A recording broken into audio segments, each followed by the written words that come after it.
Hi friends, welcome to cook to easy. ఈరోజు మనం చూడబోతున్న recipe paneer gravy recipe అండి.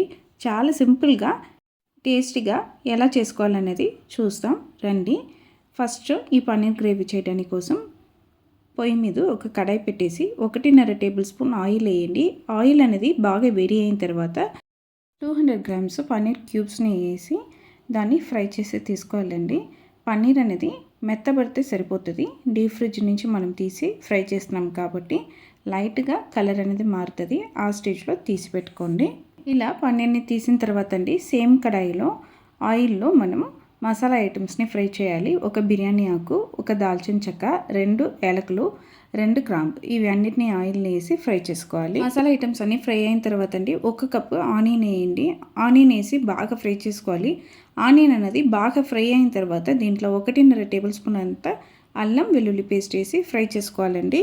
అల్లం వెల్లుల్లి పేస్ట్ యాడ్ చేసి బాగా ఫ్రై చేసుకోవాలి. దీంట్లో ఉన్న పచ్చివాసనాన్ని వెళ్ళిపోవాలండి. అప్పుడు వరకు మనం ఫ్రై చేసుకోవాలి. ఇది ఫ్రై అవుతున్న ఈ సమయంలో మనం ఇక్కడ ఒక పెరుగు మసాలా అనేది రెడీ చేయబోతున్నామండి. దానికోసం ఒక బౌల్లో 1 కప్ అంత పెరుగు అనేది తీసుకున్నానండి. ఈ పెరుగులో మనం మసాలా ఐటమ్స్ని యాడ్ చేయబోతున్నాము. 3/4 టేబుల్ స్పూన్ అంత కారం అండి, 1 టేబుల్ స్పూన్ అంత ధనియాల పౌడర్, 1 టీ స్పూన్ అంత జీరా పౌడర్, అలానే 1/2 టీ స్పూన్ అంత పసుపు, ఇవి అన్నిటినీ పెరుగులో వేసి బాగా మిక్స్ చేసి తీసుకోవాలండి. ఈ మిక్సే మనకు ఈ గ్రేవీకి బేస్ అనమాట. లమ్స్ లేకుండా బాగా మిక్స్ చేసి తీసుకోండి. ఇప్పుడు మనకు మసాలా పేస్ట్ అనేది రెడీ అయిపోయింది. మనం ఈ పెరుగు పేస్ట్ అనేది రెడీ చేసిన లోపల మనకు అల్లం వెల్లుల్లి పేస్ట్ అనేది బాగా ఉడికి ఈ విధంగా రెడీ అయిపోయింది. ఇప్పుడు ఈ స్టేజ్లో ఏ కప్పులో మనం ఆనియన్ని కట్ చేసి తీసుకున్నామో సేమ్ కప్పులో 1 కప్పుకు టొమాటో అనేది చిన్నగా కట్ చేసి తీసుకోవాలండి. దీన్ని కూడా ఆనియన్తో వేసి మనం బాగా కుక్ చేసుకోవాలి. ఈ ఆనియన్తో వేసిన టొమాటో అనేది స్మాష్ అయి రావాలండి. దానికోసం మూత పెట్టేసి కుక్ చేసుకోండి. ఇప్పుడు ఒక 2 మినిట్స్ తర్వాత తీసేమంటే మనకు టొమాటో అనేది బాగా కుక్ అయ్యి సూపర్గా వచ్చింది. ఈ స్టేజ్లో మనం రెడీ చేసి పెట్టుకున్న ఈ పెరుగు పేస్ట్ని యాడ్ చేసుకోవాలండి. యాడ్ చేసుకున్న తర్వాత మనం గ్రేవీకి సరిపడా ఉప్పు అనేది కూడా యాడ్ చేసుకోవాలి. దీంతోపాటు 1 టీ స్పూన్ నుంచి 1.5 టీ స్పూన్ అంతా కస్తూరి మేతిని కూడా యాడ్ చేసుకోవాలండి. యాడ్ చేసుకొని మనం బాగా కుక్ చేసుకోవాలి.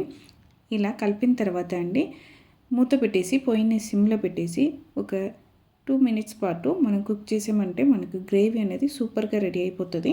ఈ విధంగా కుక్ అయి వచ్చిన ఈ గ్రేవీలో అండి ఇప్పుడు మనం ఆల్రెడీ ఫ్రై చేసి పెట్టుకున్న పన్నీర్ ముక్కల్ని యాడ్ చేయబోతున్నామండి. ఈ పన్నీర్ ముక్కల్ని యాడ్ చేయడానికి ముందు ఒక 1/2 కప్ అంతా నీళ్ళేసి మనకు గ్రేవీ టెక్స్చర్ని ఎంత కావాలో దానికి తగినట్టు అడ్జస్ట్ చేసుకోవాలండి. ఈ వాటర్ వేసిన తర్వాత పొయ్యిని మళ్ళీ సిమ్లో పెట్టేసి మూత పెట్టేసి ఒక 10 సెకండ్స్ పాటు వదిలేమంటే మనకు ఈ వాటర్ అనేది బాగా గ్రేవీలో కలిసి మనకు గ్రేవీ అనేది థిక్ అవుతుంది. ఇప్పుడు చూడండి గ్రేవీ ఏ విధంగా ఉందని. ఇప్పుడు ఈ స్టేజ్లో మనం ఆల్రెడీ ఫ్రై చేసి పెట్టుకున్న పన్నీర్ ముక్కల్ని వేసేసి ఒక్కసారి మంచిగా కలుపుకోండి. ఈ విధంగా కలిపిన తర్వాత అండి 2 లేదా 3 పచ్చిమిరపకాయని 2గా కట్ చేసుకొని దాన్ని యాడ్ చేసుకోవాలండి. అలానే కొద్దిగా కొత్తిమీర కూడా కట్ చేసి యాడ్ చేసుకోవాలి. ఇవి రెండింటిని యాడ్ చేసిన తర్వాత ఒక్కసారి బాగా కలిపేయండి. కలిపిన తర్వాత అండి లాస్ట్గా ఒక 1/2 టీ స్పూన్ అంతా గరం మసాలా పౌడర్ కూడా వేసేసి మిక్స్ చేసిన తర్వాత అండి 1 టేబుల్ స్పూన్ అంతా వెన్న అనేది యాడ్ చేసిన తర్వాత అండి మిక్స్ చేసి మూత పెట్టేసి పొయ్యిని ఆఫ్ చేసేయండి. 5 మినిట్స్ తర్వాత అండి మనం మూత తీసి చూసామంటే మనకు సూపర్గా పన్నీర్ గ్రేవీ అనేది రెడీ అయి ఉంటుంది. చాలా ఫ్లేవర్ఫుల్గా టేస్టీగా ఉంటుందండి. ఈ విధంగా రెడీ చేసుకున్న ఈ పన్నీర్ గ్రేవీని ఒక సర్వింగ్ బౌల్కి మార్చుకోండి. టాపింగ్గా మళ్ళీ ఇంకా 1 టేబుల్ స్పూన్ మనం బటర్ని యాడ్ చేసుకోవచ్చు. అంతే అండి, చాలా టేస్టీగా పన్నీర్ గ్రేవీ అనేది ఇంట్లోనే రెడీ చేసుకున్నాము. మీరు కూడా ఖచ్చితంగా సేమ్ కొలతలతో ఒక్కసారి ఈ పన్నీర్ గ్రేవీ రెసిపీని ట్రై చేసి చూడండి, టేస్ట్ చేసి చూడండి. మీరు ఖచ్చితంగా ఇష్టపడతారండి.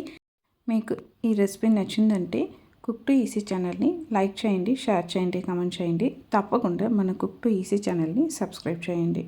బాయ్ అండి.